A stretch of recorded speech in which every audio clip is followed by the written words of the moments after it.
नमस्कार, मैं रागिनी। स्वागत है आपका। आप देख रहे हैं खबर आप तक। डिप्टी सीएम ने आयुष चिकित्सा पद्धति अपनाने पर दिया जोर। कहा, यह भारतीय परंपरा अगर अपनाई जाए तो एलोपैथी की छुट्टी हो जाए। रीवा में आयुर्वेद आयुष चिकित्सकों का संभागीय सम्मेलन एवं वैज्ञानिक संगोष्ठी कार्यशाला आयोजित की गई, जिसमें मध्य प्रदेश के डिप्टी सीएम राजेंद्र शुक्ला मुख्य अतिथि के तौर पर मौजूद रहे। उन्होंने कहा कि आयुर्वेद आयुष पद्धति भारतीय परंपरा के अनुरूप है, जिसे अपनाने के बाद एलोपैथी दवाइयों की छुट्टी हो जाएगी। बताते चले कि यह कार्यक्रम संभागीय आयुष चिकित्सा अधिकारी संघ एवं मध्य प्रदेश औषधि पादप बोर्ड के संयुक्त तत्वावधान में स्थानीय ठाकुर रणमत सिंह महाविद्यालय रीवा के दरबार सभागार में आयोजित किया गया। इस अवसर पर प्रदेश के डिप्टी सीएम श्री शुक्ल ने कहा कि विभिन्न क्षेत्र में औषधीय खेती एवं प्राकृतिक खेती की अपार संभावनाएं हैं। उन्होंने आयुर्वेद एवं अन्य भारतीय पद्धतियों द्वारा स्वस्थ जीवन शैली व रोकथाम में भूमिका की सराहना की। रीवा जिले में औषधि पौधों के अनुसंधान आयुष वेलनेस सेंटर हेतु जमीन उपलब्ध कराकर भविष्य में इस दिशा में कार्य करने हेतु आश्वस्त किया। आयुर्वेद महाविद्यालय के लिए नवीन ऑडिटोरियम के लिए उन्होंने घोषणा की।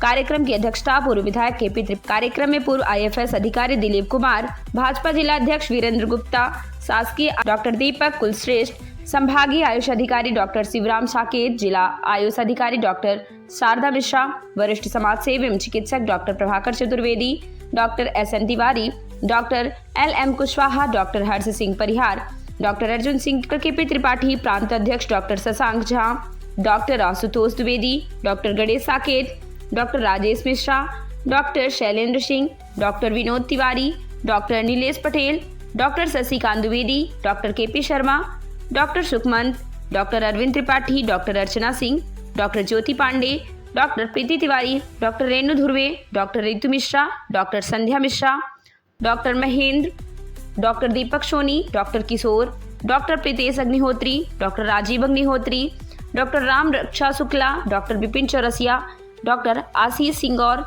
Doctor Munindra, doctor Rajesh, doctor Vipin Dwivedi, doctor Murari Girare, doctor Vyomkesh एवं रीवा संभाग से अनेक आयुष चिकित्सा अधिकारी, कर्मचारी एवं छात्र छात्राएं उपस्थित रहे। राष्ट्रपति आयुष चिकित्सा अधिकारी संघ और आयुष विभाग और मेडिसिनल प्लांट बोर्ड की तरफ से एक दिवसीय कार्यशाला का आयोजन किया गया है, जिसमें अपने रीवा संभाग, रीवा, सतना, सीधी, सिंगरौली, शहडोल, यहाँ से आयुर्वेद के जो चिकित्सक हैं वो इस कार्यशाला में पधारे हुए हैं। साथ ही हमारे जो आयुष के चिकित्सक, जो हमारा एसोसिएशन है, उसके प्रदेश के पदाधिकारी भोपाल से भी पधारे हैं। और इसमें विंध्य क्षेत्र, हम सबको मालूम है कि विंध्य क्षेत्र जो है वो औषधीय वन संपदा के मामले में बहुत धनी है। हमारे विंध्य क्षेत्र में औषधीय महत्व के जो पौधे हैं उनका भरपूर उत्पादन जो है होता है, लेकिन वह सिस्टमेटिक तरीके से नहीं होता।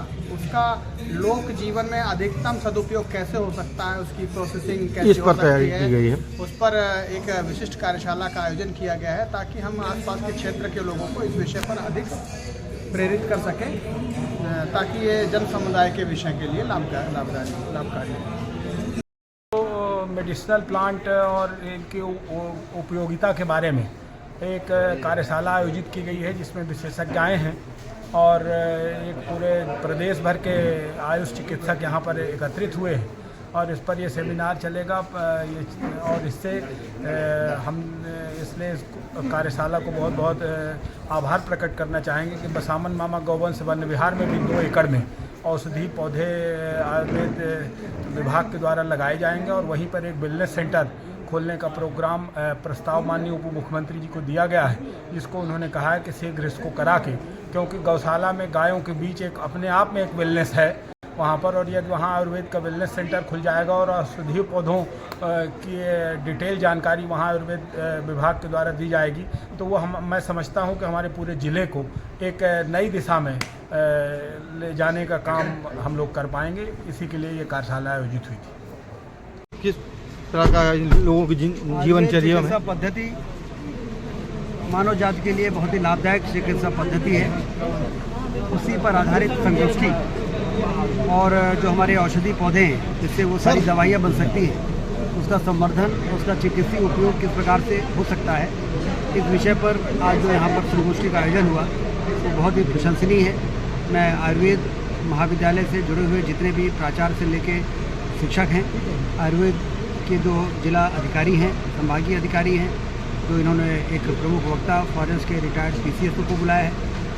ये जो भी चर्चा होगी ये निश्चित रूप से इस भारतीय ज्ञान परंपरा पर आधारित जो हमारी चिकित्सा पद्धति है उसके प्रचार प्रसार को काफ़ी ताकत देगी। लोग इसको अपनाएं और बीमार होने से पहले ही बीमारी को रोकने के इस कारगर जो उपाय है उसको अपने जीवन का अंग बनाएं। खान पान को लेकर खान पान की जो खराबी है और जीवन शैली जो अनियमित है वो बीमारी को आमंत्रित करती है।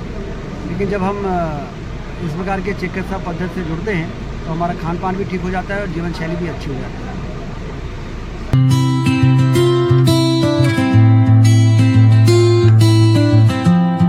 मैं डॉक्टर अमिता सिंह शिवा आरोग्यम हॉस्पिटल में मैं एज ए गायनिकोलॉजिस्ट काम करती हूँ। मेरे हॉस्पिटल में गायनी से रिलेटेड हर तरह की सुविधाएं हैं। सिजेरियन होता है, हिस्टेक्टमी होती है और ओपीडी केसेस भी बहुत अच्छे से देखे जाते हैं। और भी केयर है ओपीडी की, माइनर ऑपरेशंस भी होते हैं और टाइम टू टाइम जब भी इमरजेंसी होती है 24 आवर अपने हॉस्पिटल में अवेलेबल रहते हैं। एनी टाइम कोई भी पेशेंट अगर फोन पे भी अवेलेबल होता है या व्हाट्सएप पे अवेलेबल होता है तो भी हम उसको पूरी केयर देते हैं। पूरी कोशिश करते हैं कि हमारी तरफ से मरीज को किसी भी प्रकार की समस्या ना हो।